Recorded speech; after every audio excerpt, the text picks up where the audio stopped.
Dave Wasman, welcome back to Planet America. Sure thing. So what do you make of the tightening that we're seeing in a lot of polls at the moment, Dave? Are Harris supporters right to be feeling a little bit nervous right now? The polls in these key battleground states are so close that who's in the lead is really hard to discern. Every one of these 7 key battleground states is within about a point, and that's well within the margin of error of these surveys.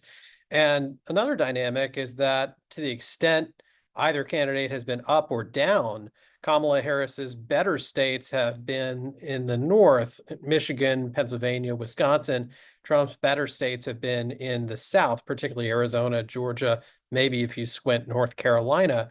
And yet in the last 10 years or so, we've seen more polling error underestimating Trump in the north, maybe a slight underestimation of Democrats in the Sun Belt. And what that means is that it's possible all of these states could be pretty much tied. It's understandable why Democrats are uneasy because Kamala Harris had a very favorable August and September. She had a great rollout and convention in August. She had a strong debate performance against Trump in early September, and the Fed cut interest rates in mid-September. And yet October is bringing a much more conventional trench warfare feel of a campaign into these states where both parties are spending hundreds of millions of dollars on scorched earth ads, obliterating the other candidate's image.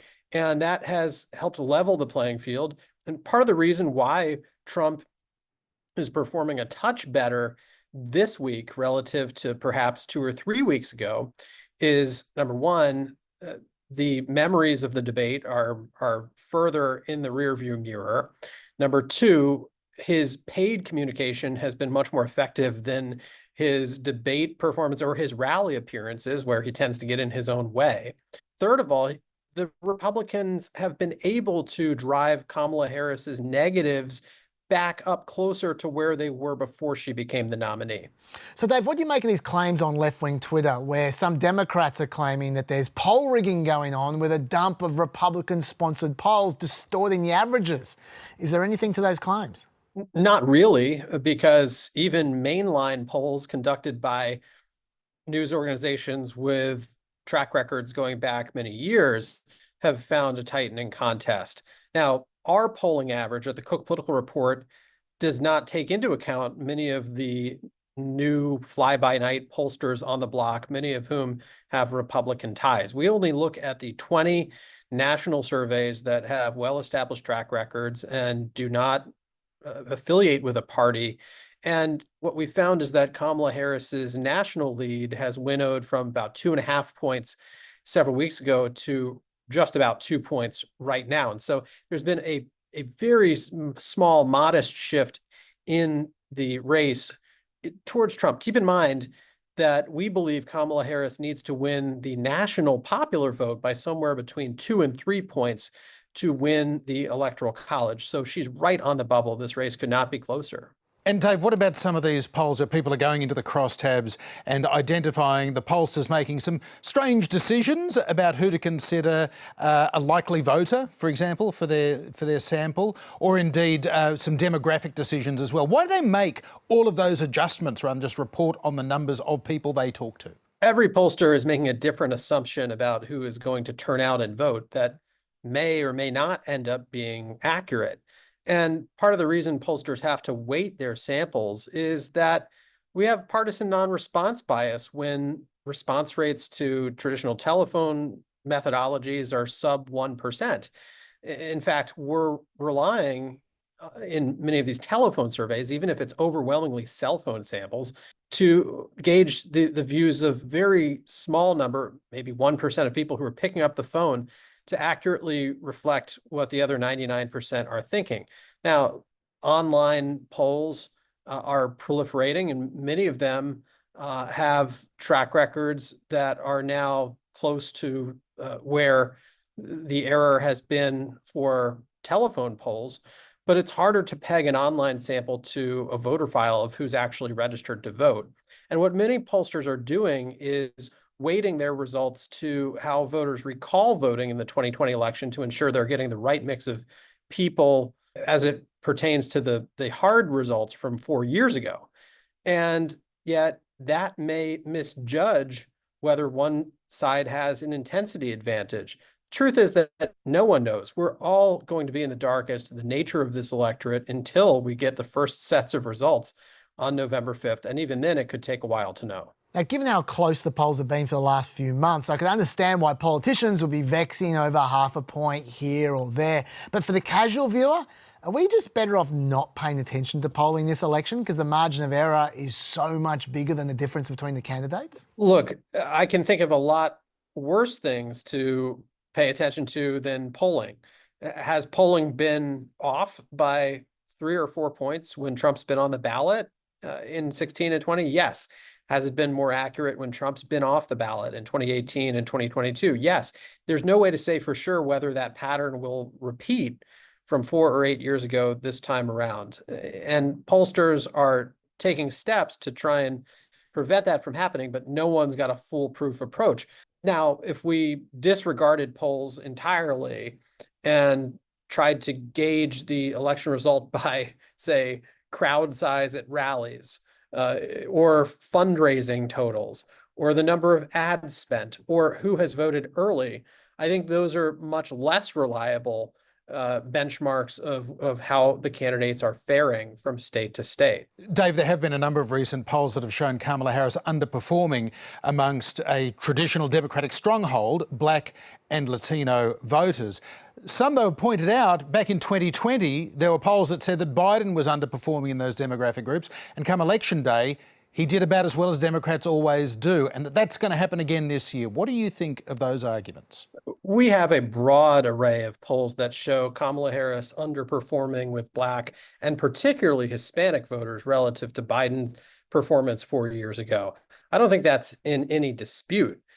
We have broad numbers of surveys that show different levels of erosion, but there's very little doubt that Trump is winning a higher share of voters of color than he did in 2016 or 2020.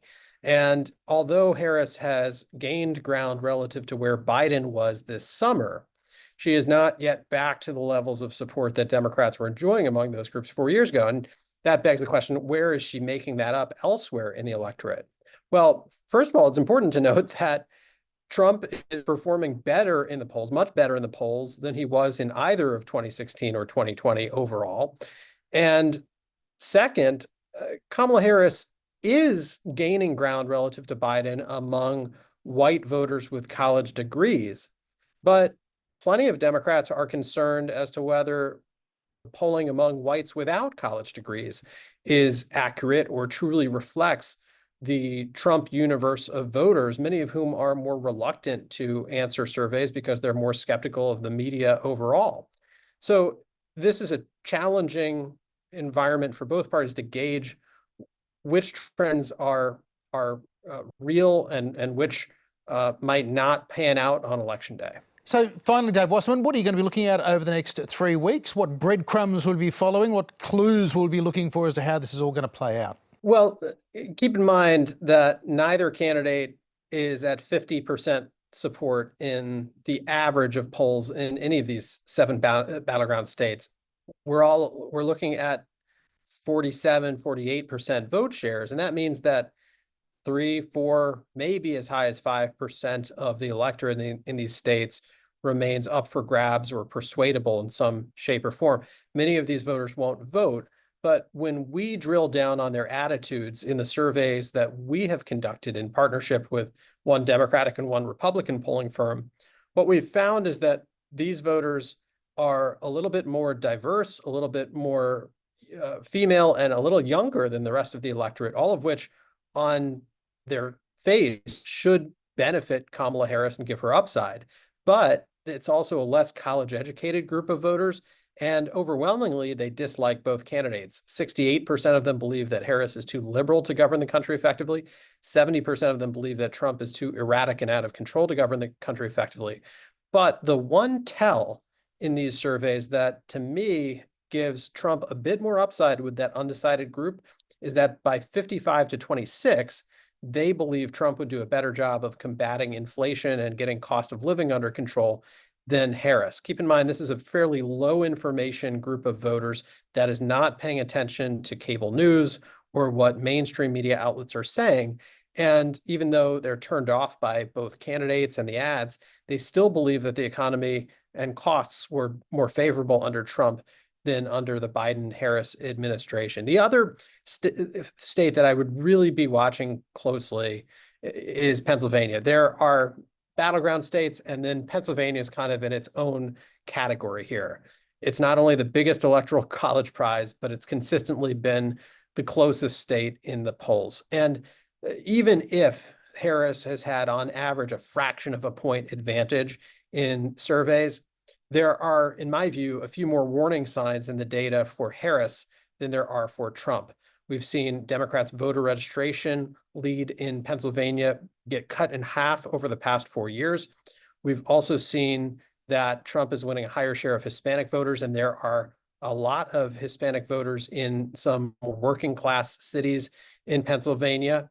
And also, Harris lacks the familial ties to the state that Joe Biden enjoyed when he won Pennsylvania by a point in 2020. It also hurts Harris that she doesn't have some of the same union endorsements that Biden had, including the Teamsters and the International Association of Firefighters. So on balance, a lot of Democrats could be wishing the day after the election that Harris had picked Governor Josh Shapiro as her running mate rather than Tim Walz of Minnesota. Dave Wasserman, thank you for being with us again on Planet America. Thank you for having me.